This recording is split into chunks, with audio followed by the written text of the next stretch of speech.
Shout out to Money Brown, man. Errol Spence Jr. My boy Money Brown, he get a lot of money, that's why I call him Money Brown. What's good, Money Brown TV? What up, what up? Yeah. I want to give a shout out to Money Brown TV. Thank you so much for everything. Hey, this is Ryan Garcia here. Shout out to Money Brown TV, and keep punching, baby. Yo, what's going on out there, Fight World? This your boy Money back with another one, man. And this one right here is on the king of the welterweight division, Errol the True Spence Jr., the WBC and IBF Unified World Champion, a pound-for-pound fighter, one of the hottest cats in the game right now.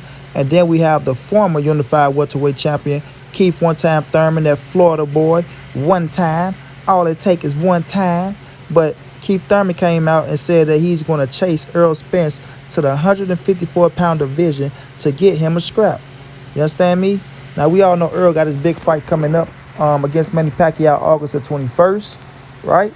We waiting to see if they're going to elevate Manny Pacquiao back to the WBA Super World Champion, because, you know, he put the appeal in and they haven't ruled on it yet. We thought they ruled on it, so we will find out maybe next month sometimes. But Errol got the big fight coming up with Pacquiao. This Pacquiao, nonetheless, the 8th Division World Champion, the Filipino icon, the Hall of Fame fighter, the legendary champion. Everyone knows Manny Pacquiao. We know how big this fight will be. Money Brown, we will be in the building enjoying this fight. But, you know, EJ got business to take care of with Manny Pacquiao, and that's going to put him on a whole different pedestal. If he come out victorious and put on a spectacular performance. But EJ, the man that he wanted to fight, the man that he tried to get way back when, that he wanted to smoke with, who was the unified champion at the welterweight division, this guy right here, Keith one-time Thurman, you know, man, this is the get back here. He's not on my to-do list. He's not on my radar. 2017 with a little change on it. You know, if you can beat me, son. I got an O, and I ain't afraid to let it go. So y'all know Keith's one-time Thurman, man. Errol was trying to get at this dude way back when, and, you know, he kept saying he was hurt, things of that nature. But, you know, he was still fighting. You know what I mean? He was still fighting. So I like Keith. You know what I'm saying? I ain't got nothing against him. You know, I just don't like how he tried to play ESJ when it was time to give Errol his turn. You feel me? He took out Sean Porter. He took out Danny Garcia in two hell of a fights. Two classics to me. Those fights was fucking epic, right? Became unified champion. And, you know, he was riding his high horse. And I'm not going to knock him for riding his high horse. But the thing is, right, you could have been fought EJ Keith. You could have been fought him. And you know it, just like we know it, bro. You keep using them injuries as an excuse. I was injured, but you was good enough to face Manny Pacquiao, right? You was good enough to face Manny Pacquiao. Now ESJ got his shot against Manny Pacquiao, and it's going to put him in a position to be to have 3 scraps, arguably, if they reinstate him. You know what I mean? And then he say he's looking at Turnbull Crawford. He want to be undisputed. You understand me? Undisputed. Last time I checked, you don't have a belt right now, Keith. You dig? And I'm not saying I don't want Errol to fight you, because I do want to see Errol fold your ass up like a lawn chair. But ESJ say he's been at the welterweight division too fucking long now. He's ready to go. He's ready to go. So my thing is, you know, if Errol can't get Turnbull Crawford, he like, man, fuck it. I'm going up to 54. I'm you know, go conquer that division, right? So how I look at this, Thurman is a big 147-pounder. He's a big 147-pounder. He started at 147, just like Errol did, just like Porter. Well, he ain't started at 147, but he came down to 147, where he became champion, right? So if he want to go to 154 to face EJ, that's going to be his best shot, in my opinion, right? That's going to be his best shot, because he's been at 154 a while too. You got to remember that Thurman been in the game longer than EJ. You did. So he been at 154 for a while as well. 147 for a while as well. So he could take his ass up to 154. He could. He can make the jump. But that's where it's going to have to happen, because Errol looked like he don't want to fight this dude at 147. You know what I mean? We know Errol is the name. We know Errol got the scraps. We know he got he putting out the paydays. He on pay-per-view. So he's steady growing and growing and growing.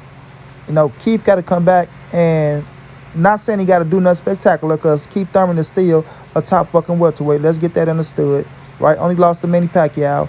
In his era with the fighters that he's supposed to be fighting, he haven't lost to none of them. He beat Danny, he beat Sean. You got Bud and Errol still out there, right? You got Ennis on the rise. You got Ugas right there. But nonetheless, Bud and Errol with Thurman, right? So they haven't beat him yet. So that's why his name is still relevant and still good in the hood.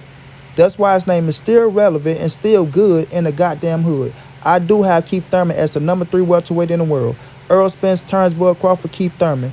So Errol got his personal reason why he don't want to face this man. You know what I mean? He just don't like him. He say he corny. You know, the shit that he be talking about be bullshit. Especially right now, he coming out talking about Errol didn't say his name until Mayweather put a better in his back and all this bullshit. You know, EJ don't be want to hear that shit, dog. I ain't trying to hear that shit. I pushed up on you multiple times, Negro. Multiple times. And told you, let's fight. What's going down? You ain't want no smoke then. You ain't want that smoke. That motherfucking energy was different. Different. You did. Now that I became, you know, I took your position, I then become you, because a lot of kids, oh, he Keith Thurman now. He keep, no, the fuck he not. He ESJ, motherfucker. He just took Keith Thurman position. You want my spot, Flash? You want my spot? Well, you ain't go get it, because you ain't got it. But EJ came and took that goddamn spot. You feel me? Flash took the spot too, didn't he? Yeah. Flash took that bitch. Just in case. It's not what it should be. All right. Y'all ain't ready for that 5 heartbeats, man. Let me chill out. But EJ took the spot, man, right? And Thurman looking at him, saying that shit is moving.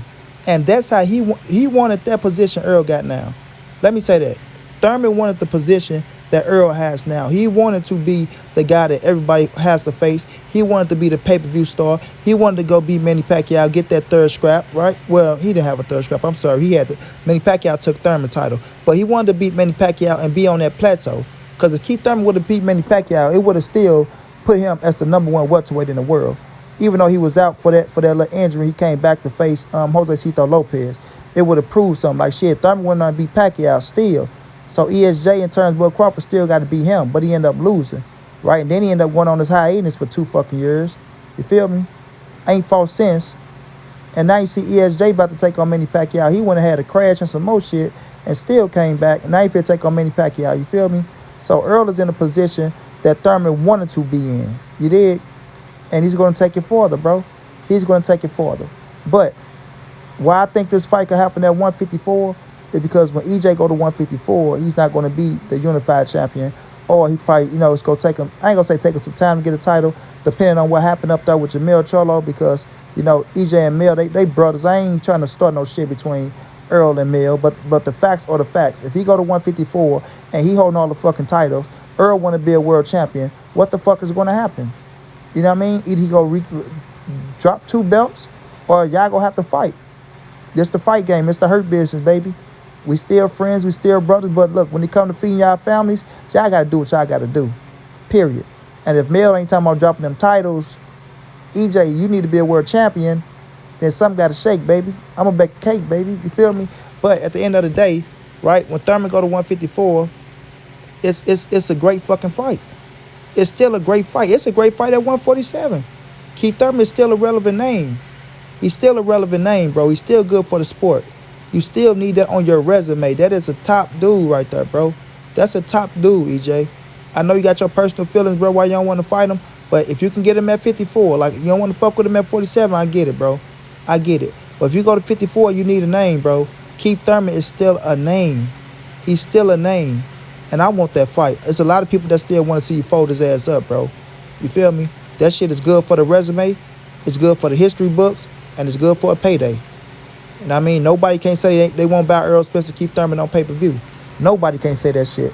So when you handle your business at 147, you go to 154. And if Keith Thurman come up acting like he go chase you up, you know what I'm saying? Acting like, oh, he got that same energy. And if you get there and you in position as a world champion or you trying to fight to get a title, and Thurman is there, and they want to put y'all together for a title, you better smoke his ass. You better smoke him. You feel me? Now, we do know it's a lot of names at 154 that you can go up there and fight. The top dogs at 54. You go get it. You go get in there and mix it up with them. But if Thurman come up, bro, you better smoke his ass, dog. You dig? You better smoke him. Because a lot of people want to see it, like I said earlier. That shit is still a fire fight. But Keith Thurman, stop acting like you want Errol Spence. You wanted him that bad. And this, that, and the third, trying to change your tone, change your energy, because you know Errol, he's in position to face someone else, so you can talk that shit. You see, when people know you signed to a contract and you about to fight somebody, they can say a whole lot of bullshit that they probably don't mean. You understand me? I really don't know if Keith Thurman mean the shit that he's saying, to be real with you, right? But I know he'll fight his ass off. He can fight. I ain't gonna take that away from him. He can fight his ass off. But all this, you know, I want EJ right now. I don't need to tune up all this shit. You know, I ain't buying all that shit. I ain't buying it. You feel me? It look like you got a little hate in your blood too, Keith. You got a little hate in your blood too. You see where Errol at now? That was your position. He took it, and he's in a better position. So when he go to 154, and you acting like you go chase him up, or should I chase you to 154? Like you really want that smoke? Don't be crying like no Bia. You feel me? Don't be crying like no Bia. If you go fight my dog, fight my dog. You feel me? If you go fight my dog, man. Shut your ass up with all that weak ass shit talking about Floyd Mayweather and he never said your name and no contract never came across the desk with his name on it. You know EJ was chasing you down, trying to hunt you down and get a fight. Motherfucker, all you had to do was tell Al you wanted to fight. You ain't need to see no contract across the desk. If you wanted to fight ESJ, all you had to do was say, Al, put this kid in the ring with me. I'm going to show this boy. You know what he's saying? You know, nobody whooped me, boy.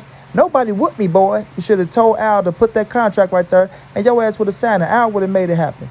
EJ wanted to fight. I'm quite sure he told Al he wants your ass. But what you tell Al? I'm not trying to fight him, Al. Right? I'm not trying. This is my get back here. I just came off of shoulder surgery. I just came off of hand surgery. I just came off of knee surgery. I just came off of ass surgery. All these goddamn surgeries you having. So cut that bullshit out, man. ESJ, handle your business August 21st, champ. Go in there and do Manny Pacquiao how you got to do Manny Pacquiao. After that, we'll see what's up with Bud Crawford. Right? And if you go to 154, you take care of your business at 154. Keith Thurman, you say you go chase him at 154, I'm going to be waiting. I'm going to be looking. I'm going to be seeing. If you don't take your ass at 154, you want to stay at 47 just talking that shit, we know it was all a bluff. It was all smoke and mirrors, and you were just talking that shit because you knew EJ was on his way to 154, and you knew that he had a contract signed. So stop playing with us. But I do wish you luck in your boxing career. I want to see you back in the ring. You are good for the sport. But you got to stop all that corny shit like ESJ say. Wish both of y'all boys nothing but the best. Until then, this your boy Money. This the NSBC moving. Ain't nobody safe in these streets. Hit them thumbs up. Subscribe to the channel. If you want to donate, OG Money on Cash App. TreyHampton52@gmail.com on PayPal. If not, just tell a friend. Hit the subscribe button. Like, comment, share the video. And y'all know how your boy get down, man. Big dog status, family.